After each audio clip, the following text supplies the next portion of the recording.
Hoy en mi podcast vamos a hablar de un tema que muchos no se atreven. Y por eso he invitado a Paula Dávila. Paula es psicóloga clínica, es una mujer que sabe abordar estos temas de una manera muy fresca, muy agradable y muy directa. Y es cómo no separarse del marido con la llegada de un bebé. Paula, bienvenida. Muchas gracias por la invitación. Y sí, total, es una crisis de la que se habla muy poco, pero que representa no solo un estadio importante, sino que más adelante, cuando ese nido va a quedar vacío, si en este momento no se ha trabajado y si en este momento no tengo pactos claros y estrategias de afrontamiento que me permitan que este matrimonio sobreviva a esta, que es una sola de las muchas crisis que van a tener Ay, Dios mío. en el nido vacío, esto se me va a reventar. Bueno, es que nos preparamos siempre para la llegada del bebé, todo está en torno al bebé, el cuarto del bebé, bueno, en fin, toda la Sí. familia es el bebé, pero nunca hablamos de lo que va a suceder después de que llegue ese bebé con la pareja. O sea, estamos acostumbrados a hacer dos, llega un tercero y desestabiliza todo, pues en el buen sentido de la palabra. Además que hay mucha contrariedad. Imagínate que en el embarazo nuestras hormonas hacen que uno sea Hmm. un tris más sexual, inclusive, y llega luego una temporada donde nos desconectamos. ¿Por qué? Porque toda la atención está puesta en ese tercero, pero además estoy cansado, además no hay ganas de tener sexo, además biológicamente el cuerpo no está en su mejor momento. Entonces hay una desconexión de una de las fuentes primarias en el matrimonio, que es el sexo. Eso por un lado. Por otro lado, la dinámica familiar cambia absolutamente. Estamos en pro de equilibrar, de las necesidades básicas, de pronto darle un mínimo de atención a esa mamá para que pueda tener tiempo de hacer cosas que, pues sí, por ejemplo, bañarse, Bañarse almorzar tranquila. tranquila, exactamente. Esas cosas cuando se es mamá, y más cuando se es mamá primeriza, pues desacomodan un montón. Entonces, si yo estoy cansada, no logro ni siquiera almorzar tranquila o bañarme tranquila, pues con qué ganas yo voy a cuidar al bebé y te voy a cuidar a ti. Ese papá a veces no sabe cómo meterse y cómo entrar a jugar en esa dinámica y se siente desplazado. Entonces, ahí hay que hacer acuerdos y ahí hay que generar estrategias, si no, eso se revienta. Ya vamos a hablar de esos acuerdos, pero esas crisis se ven mucho hoy en día. Son súper comunes. De hecho, el matrimonio que le diga a uno que la llegada de un hijo no les generó crisis, empieza a sospechar. Ahí ya ¿Cómo hay una señal identifica de uno la alarma. crisis? ¿Cómo identifica uno esa crisis? Mira, es una crisis silenciosa, además, ¿no? Por lo general es silenciosa. Es yo me siento frustrado, no estoy contento, no estoy tan a gusto. Además hay culpa, porque es mi bebé, es la llegada de algo que ha Ujú. añorado, que he esperado, que a veces hasta se ha buscado con mucho desespero, pero resulta que esto llegó y me desacomodó la vida. Ahí hay una dinámica de una crisis como que no se habla. Y ¿Y ese esa es el crisis primer puede error. durar cuánto? Depende de cómo lo abordemos. O sea, si lo hablamos, esta crisis puede ser una transición más no una crisis. Si Ok. yo no lo hablo, se me puede convertir en una crisis, porque cuando hablamos de crisis es cuando la situación se sale de control. Y que se salga de control no es que vos y yo peleemos o no, es que tú te sientas fuera de lugar y yo me sienta fuera de lugar y nos desconectemos. Eso es una crisis. Cuando hay una transición es un proceso donde se hace un cambio, donde yo atravieso de un estado a otro estado. Entonces, claro, éramos dos. Ustedes ya están identificando si han estado en una transición o en una crisis. Claro que sí. Sean dosis que... Uno va haciendo su propio proceso. Pero es eso, todos hemos tenido, mira el acople que hay entre ser novios y irnos a vivir juntos, ¿cierto? Y ahí Ujú. arrancamos con los pactos y los acuerdos. Entonces uno empieza, bueno, económicamente, ¿cómo va a funcionar?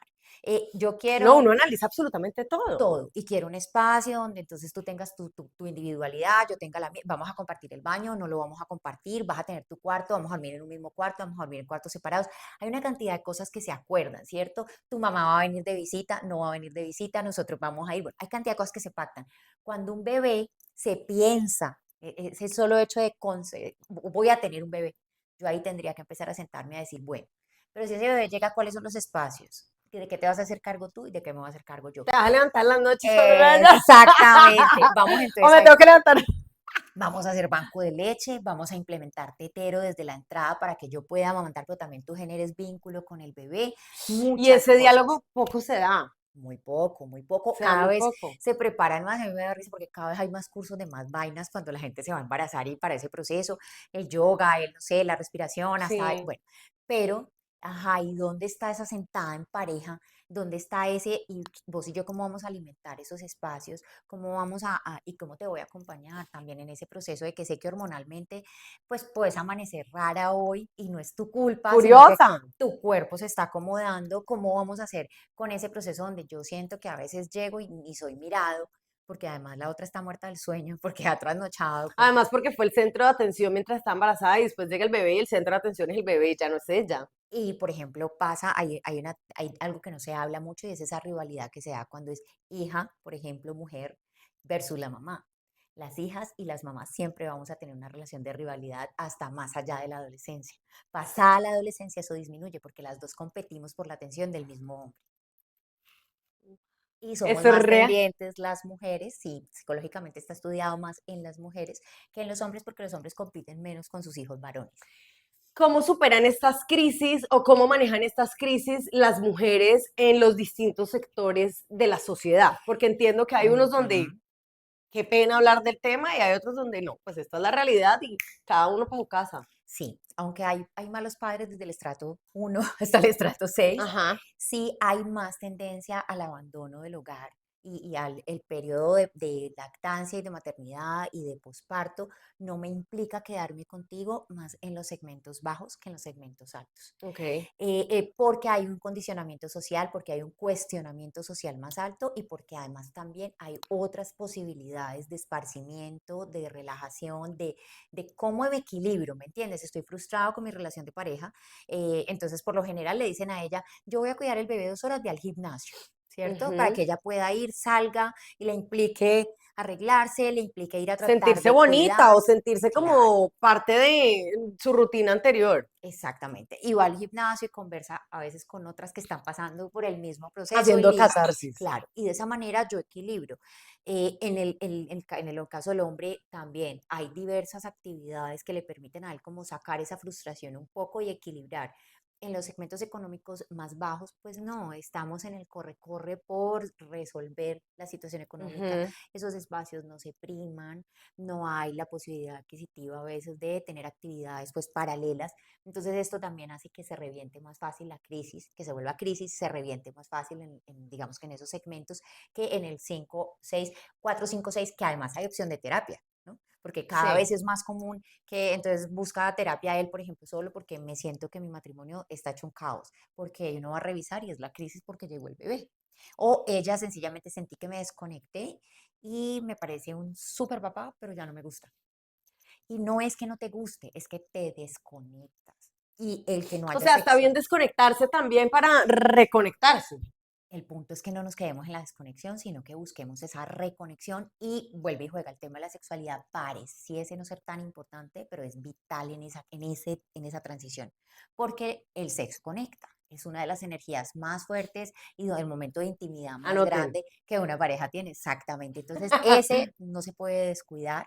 Y cuando hablamos de sexualidad y de intimidad, no hablamos de tener relaciones sexuales, ¿no? Hablamos de ese arrunchis, hablamos de ese masajito, hablamos de ese cómo estás de linda, cómo te veo de provocativa, que además en ese momento es muy necesario, Muy porque necesario, o uno se sea, está una mujer sintiendo necesita horrible. piropo tras piropo Sí, en esa etapa de la vida. exactamente. Uno está con el autoestima bajo, su cuerpo no está como uno quiere que esté, se toma un tiempo y además uno tiene el afán de querer estar ya al Sí, 100. nos exigimos mucho, ¿no? Se interrumpe, por ejemplo, el trabajo, que para nosotras y para todo ser humano el trabajo es terapia de alguna manera, es una desconexión, es parar un tiempo de pensar y de estar en función de un otro para estar en función de algo que a mí me llena y que a mí me gusta. Entonces esa licencia de maternidad nos juega en contra a veces.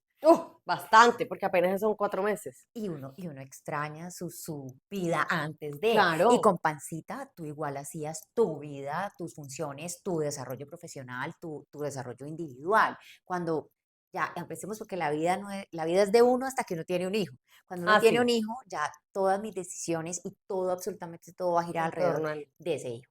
Entonces la pareja tendría que empezar a decir, sí, vamos a bailar alrededor de ese hijo, pero estamos vos y yo y nos vamos a quedar vos y yo. Eso no se nos puede olvidar. Arrancamos solitos y vamos a terminar solitos, porque esos hijitos son prestados y se van a ir. Entonces, unos más temprano que otros. Así que hay que prepararse para sonar fuerte. Bueno, aquí este podcast siempre busca el para qué y no el por qué. Y todo tiene una razón de ser. Sí, claro, pues Cada crisis que se presente es una oportunidad de crecimiento. La pareja va a tener diferentes desafíos en los estados madurativos del desarrollo como tal, como pareja. Entonces, en este momento la llegada de los hijos, pues uno es esa complementariedad de que nos volvemos familia, ¿m? Familia con hijos, que es diferente a ser familia, podemos ser familia nosotros dos solitos. Esa llegada de esos hijos, pues nos pone a prueba toda la consistencia y la maduración individual que yo pueda tener, porque criar un hijo nos desafía en eso, nos desafía ese trabajo Ujú. personal, nos desafía cuáles son esos como herramientas que yo tengo y es mi continuidad en la vida a través de un otro, así de sencillo. Entonces creo que allí hay una crisis que es oportunidad de crecimiento y de transformación en familia. Y por ejemplo, el tema de la sexualidad, que muchas parejas no lo hablan y que a muchas mujeres, digamos que, pues con tanta carga que tienen, pasa a un segundo plan. ¿Eso debería hablarse o no debería hablarse? Total, mira, pasa antes de los hijos, durante la llegada de los hijos, después de la llegada de los hijos, cuando se van los hijos, pasa en todas las temporadas. O sea, tengo dolor de cabeza, estoy cansada y no quiero, no se pasa de allí. Yo tendría que pasar a decir, no me gusta cómo está mi cuerpo, me da jartera ponerme una tanga brasilera en este momento cuando siento que mi cuerpo no se está viendo lindo con esa tanga brasilera, siento que no lubrico igual, siento que estoy mamada porque estoy cansada y él también tendría que entrar a decir, bueno, a veces, por ejemplo, el olor de la leche molesta y ellos no lo hablan y no lo expresan y hay que darles la posibilidad de que diga, eso de pronto no me No, es que resulta tan todo es, atractivo. Es un momento bien complejo porque además, pues estoy en una función primaria que es amamantar mis hijos, pero pues también es un objeto de placer de mi esposo y no está en las mejores condiciones.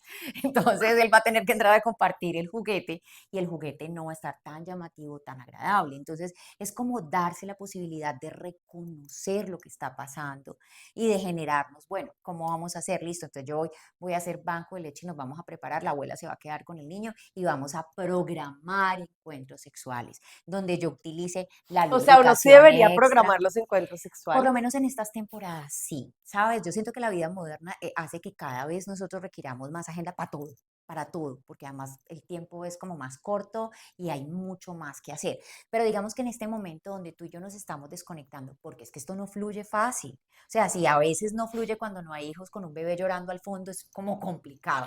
Entonces, hay que tratar de decir, saco el bebé de la casa, nos vamos a dedicar este tiempo, yo voy a hacer mi mejor esfuerzo por tratar de estar descansada, tú vas a tratar de motivarme lo suficiente, Ujú. vamos a incorporarle el vinito, por ejemplo, que no me puedo tomar cuando estoy lactando, Sí. si yo voy a hacer banco de leche, me puedo tomar mi vinito y al día siguiente pues tenemos en la nevera con que vamos a montar el bebé.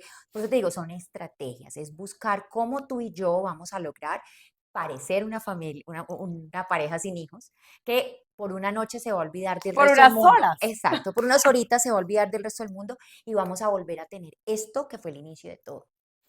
Pau, 3 tips que le podamos dar a esas mamás que nos están viendo y que están diciendo, ve, yo como que siento que eso me pasa, yo estuve por ahí, superé esa crisis o no fue crisis sino transición. Y también a los papás, porque es que hay muchos hombres que también me siguen y que ustedes también tienen una tarea muy importante. Bueno, yo pienso que ahí arrancas bien, o sea, es que es de dos. Entonces es de dos equilibrar las cargas para que los dos estemos menos agobiados, es de dos permitirle a ese papá también que se haga cargo de cosas que se pueden manejar, pero que normalmente nosotras por ese instinto maternal y de sobreprotección no soltamos a veces. Lo que yo te decía un poco, pactar espacios, tiempos, lugares y las condiciones apropiadas para trabajar en pareja, que aquí estábamos hablando netamente de la sexualidad, pero y que de ir a un cine, y que de salir a comer Ujú. solitos, que de no pensar en cargar la pañalera, el tetero, el portabebé, o sea, El 50.000 cochito. cosas que nos agobian cuando somos papás. No, nada, me puse linda, tú te pusiste lindo y nos fuimos a comer. Pare de contar, Ah. somos tú y yo haciendo cosas sencillas, pero que nos permiten vernos de otra manera y reconectar. Utilizar la red de apoyo. Las mamás primerizas, sobre todo, tienden a querer ser las super mamás y las super poderosas. Uf, Entonces, nada, si no hay abuela, pues una muy buena niñera que yo entrene, que genere confianza en mí, pero también delegar un poquito, sacar espacios para poder cuidarme y recuperar un poco esa certeza y esa seguridad en mí, que no va ligada al 90-60-90. Estar sexy no es tener 90-60-90, Ujú, total. que es absurdo. No, es sentirme sexy. Y sentirme sexy es mirarme al espejo, reconocer los cambios que hay en mi cuerpo, pero además saber que aún así yo soy deseable, que aún así el otro, que además me ama, no es solo que yo le guste, me ama. Entonces ahí hay una conexión fuerte que hace que yo me motive a ese autocuidado y también a ese reencuentro con que soy mamá, pero no puedo dejar de ser mujer. O sea, siempre voy a ser mujer primero que mamá.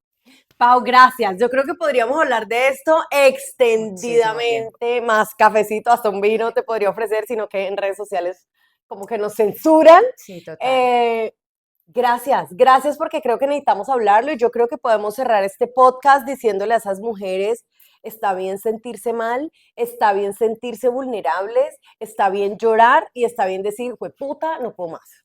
Literal, está bien decir, cómo te quiero, hijo mío, pero esto es un túnel sin salida, lo dijo Gracie Rendón, casi se la comen viva, pero es la realidad. Cuando uno tiene un bebé y está en posparto, uno dice, ¿qué es esta vaina tan jodida en la que yo me metí?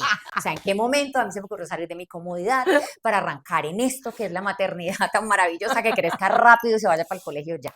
Y no hay que sentir culpa de No decirlo, hay que además. sentir culpa y creo que tampoco hay que romantizar esas etapas, porque es que cuando las romantizan en redes, entonces ahí es donde también nos echamos nosotros culpas de yo veo a esta vieja que está perfecta y que da teta todo el tiempo y su lactancia es divina, hace mil vainas, está regia y uno está destruido en la casa. No, no, no, no. Yo por allá desde una virreina que salía del parto para el quirófano a acomodarse Ay, no. muchas cositas, decía, es lo peor, las redes sociales son una herramienta maravillosa, pero también nos venden unas historias que no son las que ocurren en la cotidianidad, que no son las más sanas tampoco, y que yo creo que uno ya ahora, yo tengo mis hijos muy grandes ya, y cuando recuerdo esa época del posparto, digo, ¿cómo puede haber estado uno parecido a una vaca y volver a ser uno? En cuestión del tiempo y volverme a sentir regia, pero va a pasar solo Ya, es una, otra etapa. exacto, y va a pasar, como todo en la vida va a pasar, así que no está Va mal a que yo lo pasar. hable Gracias. con mucho amor.